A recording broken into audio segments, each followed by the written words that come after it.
Hi viewers, welcome to our channel. హైదరాబాద్‌లో ఒక దారుణమైన సంఘటన చోటు చేసుకుంది. మధురా నగర్‌లో పవన్ కుమార్ అనే వ్యక్తిని తన పెంపుడు కుక్కే కరవడం వలన చనిపోయినాడు గాని స్థానికులైతే చెప్తున్నారు. మరి నిజంగా పెంపుడు కుక్క కరవడం వల్లనే అతను చనిపోయాడా? కుక్క నోట్లో కూడా రక్తం ఉందని జెప్పేసి, తన అవయవాల్ని తినేసిందని జెప్పేసి కూడా చాలామంది చెప్తున్నారు. అసలేం జరిగింది? పవన్ కుమార్ ఎలా చనిపోయారు? మరి తన పెంపుడు కుక్క నిజంగా చంపేసిందా? సో, ఈ విషయాల మీద వివరణ ఇవ్వడానికి మా ప్రతినిధి హారిక ఉన్నారు. అక్కడే ఒకసారి తన వివరణ ఏంటో తెలుసుకుందాం. అక్కడ వాళ్ళేం జెప్తున్నారో తెలుసుకుందాం. మరి ఈ కుక్క నిజంగా చంపేసిందా లేదా ఒకసారి తెలుసుకునే ప్రయత్నం అయితే చేద్దాం. హారిక, రైట్ ఆదిత్య. అసలేం జరిగిందక్కడ? మరి పెంపుడు కుక్కే తనని చంపేసిందని కూడా మార్నింగ్ నుంచి వార్తలైతే వస్తున్నాయి. మరి నిజంగా పెంపుడు కుక్కే చంపేసిందా? ఏం జరిగిందసలు? ఎలా చనిపోయారు పవన్ కుమార్ అనే వ్యక్తి? రైట్. ఈ పవన్ కుమార్ అనే వ్యక్తి హైదరాబాద్ లోని మధురానగర్ లో గత కొన్ని సంవత్సరాలుగా ఉంటున్నారు. అయితే రీసెంట్ గానే అతనికి విడాకులయ్యి ఒంటరిగా ఉంటున్నారు అని చెప్పేసి అంటున్నారు. అతని పెంపుడు కుక్క దాని జాతి హస్కీ. హస్కీ జాతి. సో ఇది దాదాపు చిన్నగానే ఉంది. నాకు తెలిసి ఒక 1 year ఉంటుంది ఆ కుక్కకి. సో ఇదంతా నిన్న నైట్ జరిగింది అని చెప్పేసి అంటున్నారు. అయితే తన పక్కన అంటే ఆ రాత్రి కుక్కని పక్కన పడుకోబెట్టుకొని ఉదయానికి ఆ కుక్క యజమాని మర్మంగాలను కొరికి రక్తము మడుగులలో మృతి చెందినట్లయితే ఒక నిర్ధారణకు వచ్చారు స్థానికులు. అయితే ఫస్ట్ స్నేహితుడు అతని పవన్ కుమార్ స్నేహితుడు ఎవరైతే ఉన్నారో తలుపు తట్టినప్పుడు తలుపు తీయకపోయేసరికి పగలగొట్టి చూసేసరికి అంటే డోర్ పగలగొట్టి లోపలికి వెళ్లారు. చూసేసరికి మొత్తం రక్తం మడుగుల్లో ఉన్నారు ఈ పవన్ కుమార్. అయితే పక్కనే ఉన్న కుక్క ఈ హస్కీ ఏదైతే ఉందో ఈ హస్కీ మొత్తం మొహానికి అంటే మూతికి మొత్తం రక్తం ఉండడంతో పైగా ఇతని మర్మంగాలు మొత్తం అంటే గాయపడి ఉన్నాయి, రక్తంతో నిండి ఉంది. సో ఇది కుక్క చేసిన పనే అని చెప్పేసి ఆ స్నేహితుడు నిర్ధారించుకొని దగ్గరలో ఉన్న పోలీస్ స్టేషన్ కి గాని హాస్పిటల్ గాని అంబులెన్స్ గాని కాల్ చేశారు. అయితే కానీ ఇప్పుడు ప్రస్తుతం మనకు వినిపిస్తుంది ఏంటి అంటే ఈ పవన్ కుమార్ అనే వ్యక్తి హార్ట్ అటాక్ అంటే స్ట్రోక్ తో చనిపోయారు. అండ్ ఇది దాన్ని అంటే ఈ హస్కీ అతన్ని ఆ పవన్ కుమార్ ని లేపడానికి ప్రయత్నించి అంటే ఇలా లేపడానికి ప్రయత్నించి అతనికి గాయాలు అయినట్టయితే కనిపిస్తుంది. మరి ఆ రక్తపు మడుగులు ఎక్కడివి? అండ్ అతని మర్మంగాలపై ఎవరు కొట్టారు? లేకపోతే అతనికి చుట్టుపక్కల గాయాలు ఉన్నాయట, బాడీ పైన గాయాలు ఉన్నాయి.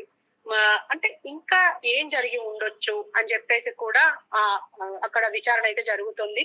ప్రస్తుతం మధురనగర్ పిఎస్ పోలీసులు అయితే ప్రస్తుతం కేసు నమోదు చేసుకొని మిగతా వివరాల కోసం అయితే చూస్తున్నారు. అయితే ఈ పవన్ కుమార్ అనే వ్యక్తి ఆంధ్రప్రదేశ్ ఇతని నేటివ్ ప్లేస్. అయితే హైదరాబాద్ లో క్యాషియర్ గా పనిచేస్తున్నారని చెప్తున్నారు. అయితే ఈ ఒక అపార్ట్మెంట్ లో ఉంటున్నారు. కానీ నిన్న రాత్రి ఈ సంఘటన చోటు చేసుకోవడంతో కొంచెం దిగ్భ్రాంతికి చెందారు అనుకోవచ్చు. ఎందుకంటే పెంపుడు అంటే ఈ మధ్య పెట్ డాగ్స్ ని పెంచుకోవడం అందరికీ ఒక ప్యాషన్ అయిపోయింది. ఈవెన్ మనుషుల కన్నా ఎక్కువగా వాటిని ప్రేమిస్తూ ఉంటారు పెట్ డాగ్స్ ని.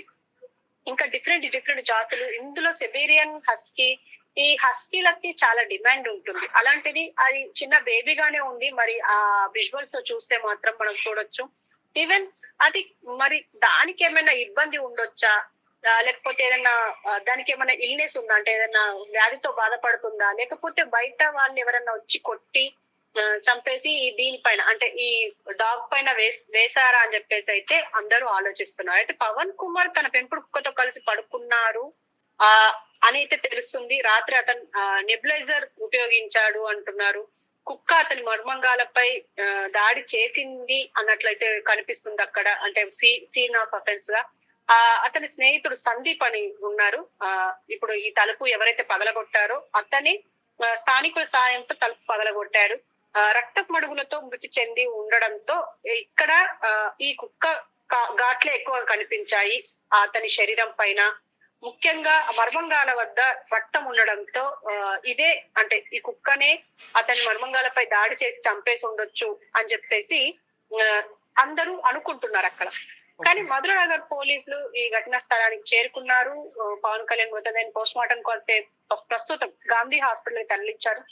సందీప్ ఫిర్యాదు మేరకు కేసు నమోదు చేసుకున్నారు ఇప్పుడు పోలీసులు. పోస్ట్ మార్టం నివేదిక కోసం అయితే ఎదురు చూస్తున్నారు. కానీ ఇక్కడ ఒక మాట ఏమంటున్నారంటే ఆహ్, ఇక్కడ ఇంకా వేరే అనుమానాలు కూడా బయటకొస్తున్నాయి. ఎందుకంటే ఇటీవలే అతనికి ఆహ్, విడాకులయ్యాయి. మరి ఏదన్నా గొడవలయ్యి ఇలా చంపేసి ఇప్పుడు ఈ పెట్ డాగ్ పైన నిందేస్తున్నారా అని చెప్పేసి కూడా అనుకుంటున్నారు. ఓకే. అండ్ పవన్ కుమార్ కి ఈ మధ్య శ్వాసకు సంబంధించి సమస్యలు కూడా ఉన్నాయని ఆ ఆసుపత్రిలో జాయిన్ అయ్యి మళ్ళీ డిశ్చార్జ్ అయ్యారు అని చెప్పేసి అన్నారు. అందుకే నెబ్లైజర్ యూజ్ చేస్తున్నారని కూడా పోలీసులు అంటున్నారు. ఓకే. అంటే కుక్క జాతి దాని ప్రవర్తన గురించి కూడా అంటే ఎగ్జాక్ట్ గా వివరాలు అయితే లేవు అని అంటున్నారు. అంటే ఈ హస్కీ ఏదైతే ఉందో దీనికి సంబంధించి అంటే దీని బిహేవియర్ ఎట్లుంటుంది అంటే యజమానికి మాత్రమే తెలుస్తుంది, చుట్టుపక్కల వాళ్ళకి తెలియదు కదా. సో దాని బిహేవియర్ అవన్నీ ఒకసారి చెక్ చేపిస్తాము అని చెప్పేసి అంటున్నారు. అండ్ కానీ ఖచ్చితంగా ఈ ఘటన మాత్రం స్థానికంగా అందరినీ షాక్ చేస్తుంది. అంటే ఈ న్యూస్ విన్న ప్రతి ఒక్కరూ షాక్ అవ్వాల్సిందే, పెట్ డాగ్స్ లవర్స్ అయినా గానీ కాకపోయినప్పటికీ. ఓకే. ఎందుకంటే యజమానిపై ఇది దాడి చేసిందా లేదా అనేది, ఒకళ్ళు దాడి చేస్తే నిజంగా ఇది షాకింగ్ న్యూసే. ఎందుకంటే పెట్ డాగ్స్ అంటే లోకల్ డాగ్స్ కి ఇలాంటి జాతి కుక్కలకి చాలా డిఫరెన్స్ ఉంటుంది. మరి ఎలా చూడొచ్చు అనేది ఖచ్చితంగా ఎదురు చూడాల్సింది. కానీ పోస్ట్ మార్టం నివేదిక మాత్రం ఇంకా బయటికి రాలేదు కాబట్టి అది బయటకు వస్తే మరిన్ని వివరాలు తెలిసే అవకాశం ఉంటుంది ఆదిత్యం. ఓకే. అంటే మామూలుగా స్థానికులు ఏమన్నా దీని గురించి ఇన్ఫర్మేషన్ ఏమన్నా ఇచ్చే ప్రయత్నం చేస్తారా? అంటే ఇప్పుడు మామూలుగా కుక్క అటాక్ చేసినా కూడా ఏదైనా శబ్దాలు, అరుపులు గాని వినిపిస్తూ ఉంటాయి. లేకుంటే వేరే వాళ్ళు బయట నుంచి ఎవరైనా వచ్చి అటాక్ చేసినా కూడా కుక్కలు కూడా అరుస్తూ ఉంటాయి గదా! వాళ్ళని చూడగానే. సో, అటువంటి అవును. అరుపులు గానివ్వండి, ఇటువంటి ఏమన్నా అనుమానాన్ని రేకెత్తించే విషయాలు గానివ్వండి, స్థానికులు ఏమన్నా చెప్తున్నారా అక్కడ? ఖచ్చితంగా. అంటే ప్రస్తుతం అయితే ఇది అరవడం గాని అంటే ఎక్కువ అరవదు. నార్మల్ గానే ఉంటుంది. అంటే ఇతను పక్కన ఉంటే మాత్రమే అరుస్తుంది అని చెప్పేసి అంటున్నారు. ముఖ్యంగా మరి ఇది ఖచ్చితంగా కరిచిందా లేదా అంటే మాత్రం చాలా మంది మిక్స్డ్ ఒపీనియన్ వస్తుంది. ఎందుకంటే ఇది కరిచే కుక్క కాదు అని చెప్పేసి అందరు మాట్లాడుతున్నారు. ఇంకో పక్క ఏమో కరిచుండొచ్చు, దానికి ఏమైనా డిసీజ్ వచ్చి ఉండొచ్చు. అంటే సమ్ టైమ్స్ బిహేవియర్స్ మారుతూ ఉంటాయి. కానీ ఈ లోకల్ డాగ్స్ కంటే ఇలాంటి అంటే జాతి కుక్కలకి అంటే టీకాలు వేయిస్తారు, అన్ని ట్రీట్మెంట్స్ ఇప్పిస్తూ ఉంటారు, రెగ్యులర్ గా గ్రూమింగ్ ఇప్పిస్తుంటారు కాబట్టి ఇలా అయ్యే అవకాశం ఉండదు. కానీ మరి ఇలా ఎందుకు అయ్యింది అని చెప్పేసి ఇది విచారణలో మాత్రమే తేలుతుంది Aditya. Okay Harika. Thank you so much Harika. Thank you. So, ఇది మరి మధురానగర్‌లో వ్యక్తి చనిపోవడం పైన ఇప్పుడు అనుమానాలైతే వ్యక్తమవుతున్నాయి. అంటే తన కుక్కే తన పైన దాడి చేసి చంపేసిందా? లేదంటే ఇంకా వేరే ఏదన్నా రీజన్స్ ఉన్నాయా? అంటే ఎవరైనా బయట నుంచొచ్చి చంపేసి కుక్క మీద నెపం వేస్తున్నారా అన్న దిశ